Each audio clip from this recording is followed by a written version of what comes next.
بسم الله الرحمن الرحيم. الحمد لله العلي والصلاة والسلام على النبي الأمي کائنات کے امام صلی اللہ علیہ وآلہ وسلم کی نماز اور آقا علیہ الصلوۃ والسلام کی نماز کے ساتھ سفر کرتے ہوئے آج ہمیں 17واں دن ہے۔ گزشتہ کل کے سبق میں نے آپ کو یہ بتایا کہ نبی کریم صلی اللہ علیہ وسلم نے سلام پھیرنے سے پہلے درود شریف پڑھنے کے بعد ہمیں کچھ دعائیں سکھائی ہیں، اور ان میں سے 2 دعائیں میں خصوصی طور پر آپ کی خدمت میں رکھ چکا ہوں۔ ایک شروع ہوتی ہے اللہم انی اعوذ بک من عذاب القبر سے، اور دوسری کا آغاز ہوتا ہے اللہم انی ظلمت نفسی ظلما کثیرا۔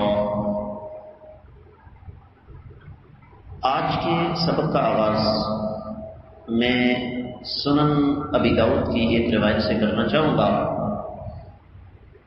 اللہ کے نبی صلی اللہ علیہ وسلم گزر رہے تھے، آپ نے ایک آدمی کو دیکھا نسبتاً تھوڑی سی اونچی آواز میں ایک دعا پڑھ رہا تھا، اللہم انی اسألک یا اللہ الاحد الصمد الذي لم يلد ولم يولد ولم يكن له كفوا احد ان تغفر لي ذنوبي انك انت الغفور الرحیم۔ اے اللہ، میں آپ کی بارگاہ میں دعا کرتا ہوں اس وجہ سے کہ آپ اکیلے ہیں، بے نیاز ہیں، وہ ذات بابرکات جس کی نہ کوئی اولاد ہے نہ جس کا کوئی باپ ہے اور جس کا کوئی ہمسر نہیں ہے۔ اے اللہ، مجھے بخش دینا، بلا شبہ آپ بخشنے والے رحم کھانے والے ہیں۔ نبی کریم صلی اللہ علیہ وسلم نے ارشاد فرمایا قد غفر له، قد غفر له، فرمایا یہ شخص جن الفاظ کے ساتھ دعا کر رہا ہے رب کائنات نے اس کو معاف کر دیا، اللہ تعالیٰ نے اس کو معاف کر دیا۔ اسی طریقے سے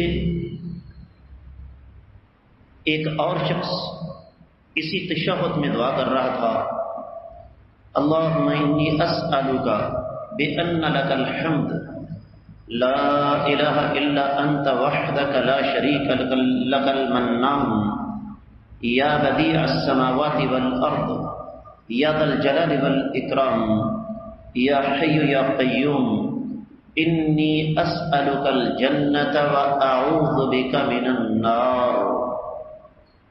اے اللہ، میں آپ سے سوال کرتا ہوں اس لیے کہ تمام کی تمام تعریفیں آپ کے لیے ہیں، آپ کے سوا کوئی لائق عبادت نہیں، آپ اکیلے ہیں، آپ کا کوئی شریک نہیں ہے، آپ بے پناہ احسان کرنے والے ہیں۔ اے زمین و آسمان کے پیدا کرنے والے، اے بزرگی والے، عزت والے، اے زندہ اور قائم، میں آپ سے جنت کا سوال کرتا ہوں اور جہنم سے آپ کی پناہ میں آتا ہوں۔ نبی کریم صلی اللہ علیہ وسلم نے اپنے صحابہ کرام کو مخاطب کر کے فرمایا جانتے ہو یہ شخص کیا مانگ رہا ہے؟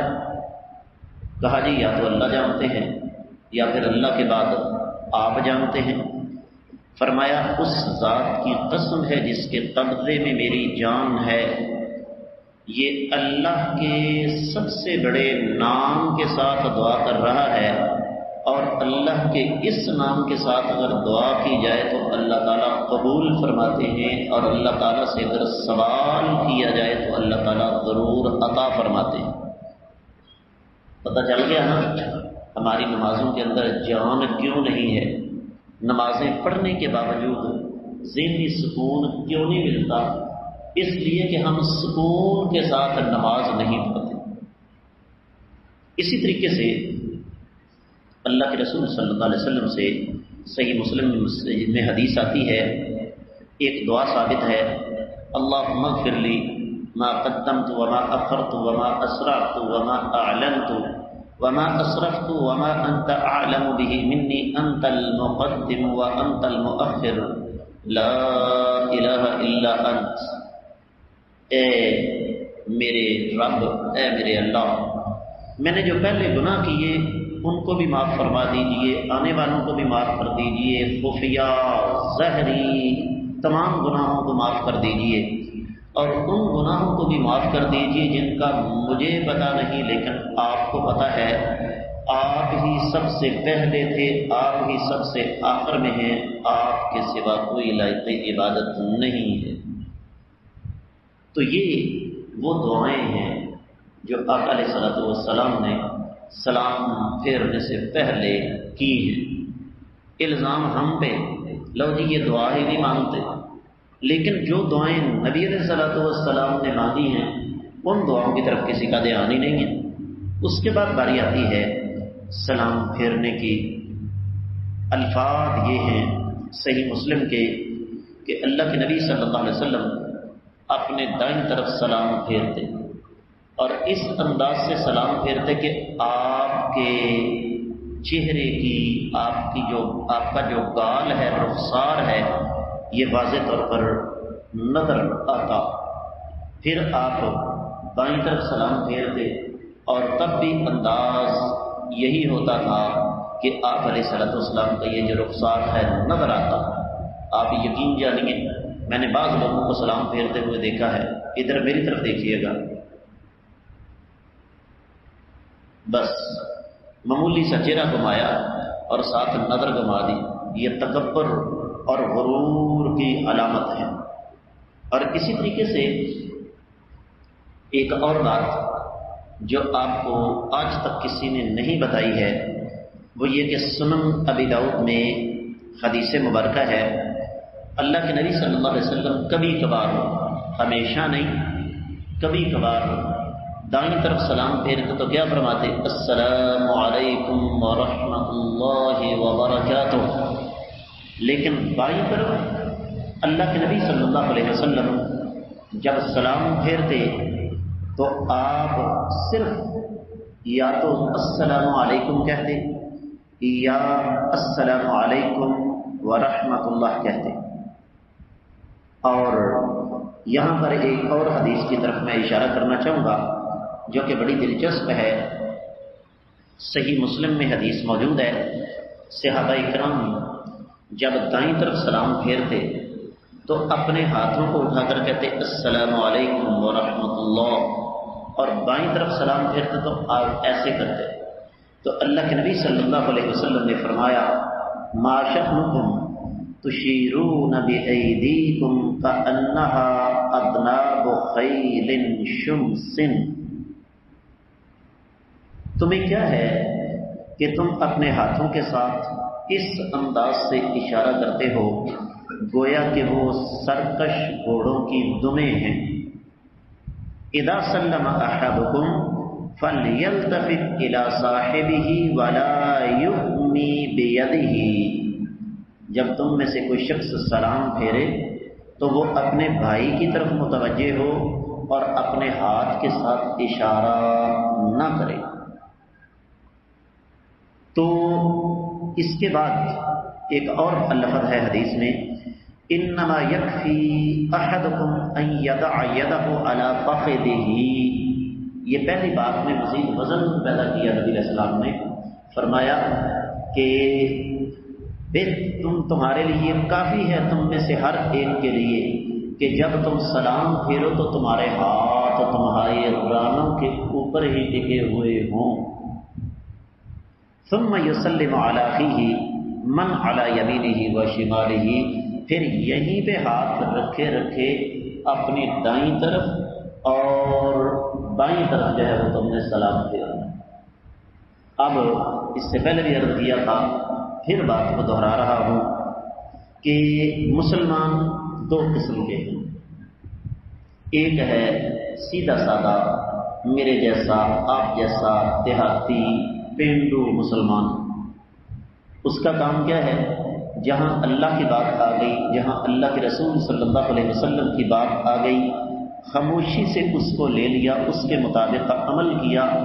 اگر اس کی مخالفت میں 30 سال سے کر رہا ہوں تب بھی چھوڑ دی، 10 سال سے کر رہا ہوں تب بھی چھوڑ دی، 20 سال سے کر رہا ہوں تب بھی چھوڑ دی، اور ہونا ایسے ہی چاہیے کہ جب قرآن کہتا ہے وَمَا كَانَ لِمُؤْمِنٍ وَلَا مُؤْمِنَةٍ إِذَا قَضَى اللَّهُ وَرَسُولُهُ أَمْرًا أَن يَكُونَ لَهُمُ الْخِيَرَةُ مِنْ أَمْرِهِمْ۔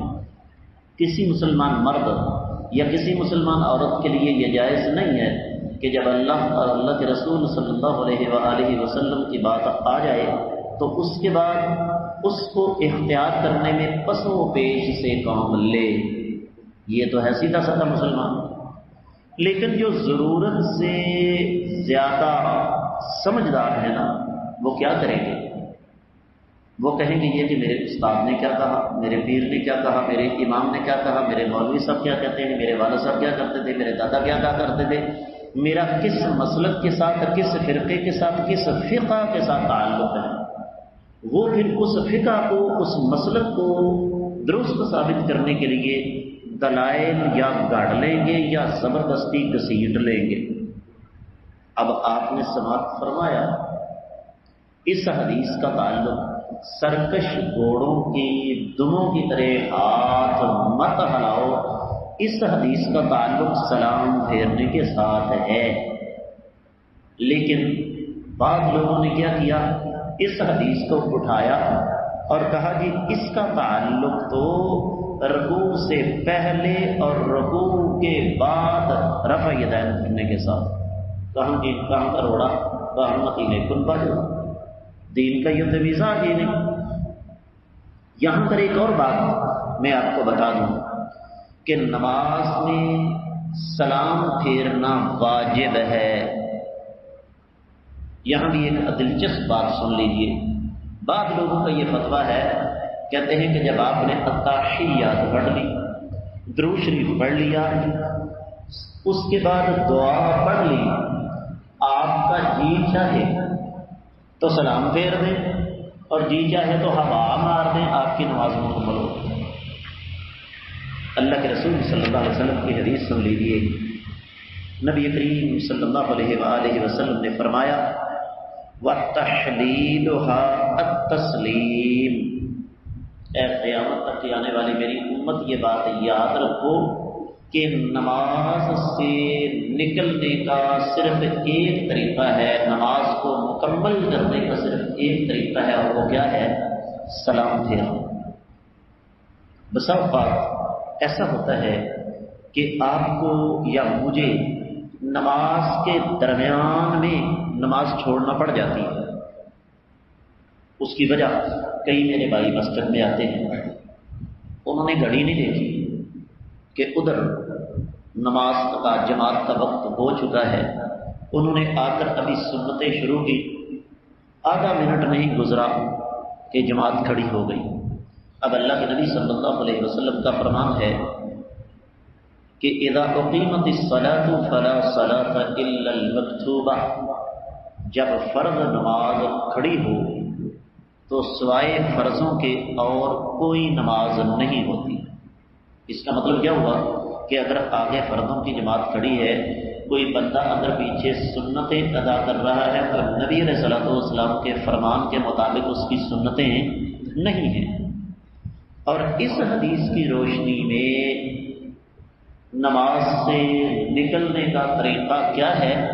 سلام پھیرنا۔ لہذا ہمارا فرض کیا ہے کہ ہم وہیں پہ کیا کریں؟ سلام پھیرنا۔ اسی طریقے سے خواتین میری بات سن رہی ہیں، آپ نے گھر میں نماز شروع کی، فرض کیجئے کہ آپ گھر میں اکیلی ہیں، ادھر آپ نے نماز ابھی شروع کی ہے، ساتھ ہی باہر والے دروازے پہ دستک ہو گئی، 5-6 منٹ تک آپ کو نماز میں لگ جائیں گے۔ اب 5-6 منٹ تک کون انتظار کرے گا آپ کا؟ اس کا بہترین طریقہ یہ ہے کہ جس پوزیشن میں ہے وہیں پر سلام پھیریں اور جا کر باہر والے دروازے سے معلوم کریں کہ کون ہے۔ تو بظاہر یہاں تک نماز مکمل ہے، لیکن کچھ امور ابھی باقی ہیں، ان پر آنے والے اسباب میں بات ہوگی۔ اللہ سے دعا ہے کہ اللہ تعالیٰ ہمیں سمجھ کر عمل کرنے کی توفیق عطا فرمائے۔